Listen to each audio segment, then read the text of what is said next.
I'm not scared of Israel. I'm scared of a world that has seemingly lost all sense of humanity. As the Samud Flotilla inches closer to Gaza's heavily patrolled waters, the presence of Greta Thunberg at its helm has ignited a storm of debate that goes beyond humanitarian aid.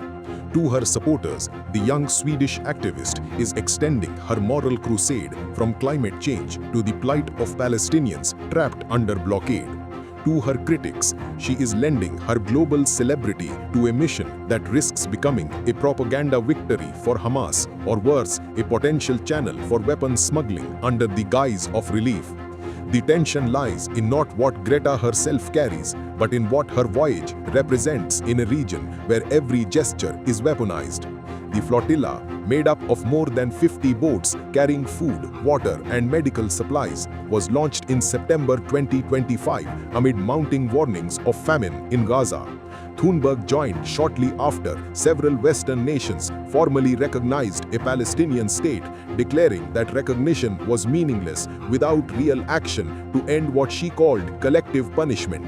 Her decision to sail was framed as a moral duty, a refusal to remain silent while civilians starved.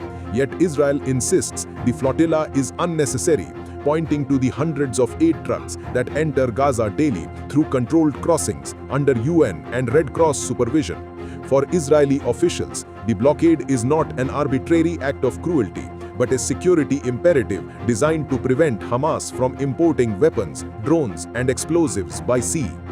The suspicion that the flotilla could be carrying more than food is rooted in history. The 2010 Mavi Marmara incident, in which a Turkish-led flotilla clashed with Israeli commandos, remains a cautionary tale. While activists insisted their mission was humanitarian, Israel accused them of attempting to breach the blockade for political theater, and intelligence reports later linked some participants to groups sympathetic to Hamas.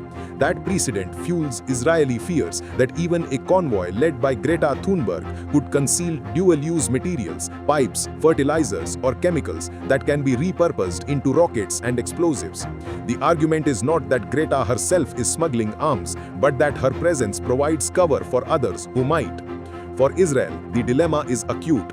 If it blocks the flotilla, it risks global outrage and the image of a powerful military crushing a humanitarian mission led by a teenage activist turned global icon.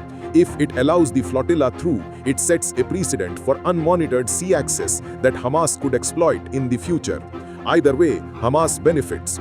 Even without a single bullet on board, the flotilla delivers psychological ammunition by reframing Gaza not as a militant enclave but as a humanitarian emergency. In asymmetric conflicts, perception often outweighs firepower, and Greta's voyage has already shifted the narrative. Supporters of the flotilla argue that Israel's claims of sufficient aid are misleading.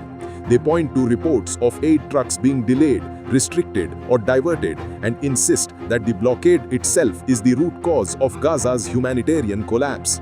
For them, the flotilla is not just about delivering supplies, but about challenging the legitimacy of the blockade. They argue that if governments fail to act, ordinary citizens must step in, even at personal risk. Greta's involvement, they say, forces the world to confront the human cost of policies that reduce an entire population to dependence and despair. Critics counter that such missions play directly into Hamas's hands. By bypassing official channels, the flotilla undermines the inspection systems designed to keep weapons out of Gaza. Even if the cargo is purely humanitarian, Hamas can seize or tax the supplies, redirecting resources to its fighters while civilians remain in need. The truth lies in the uneasy space between these narratives. Greta Thunberg is unlikely to be knowingly transporting arms for Hamas, but the suspicion persists because it reflects deeper realities. Hamas's history of diverting aid, Israel's uncompromising security doctrine, and the global media's appetite for David versus Goliath imagery.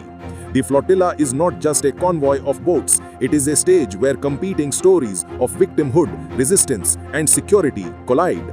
Whether it delivers bread or bullets, its greatest cargo may be the narratives it fuels, narratives that will ripple far beyond the shores of Gaza.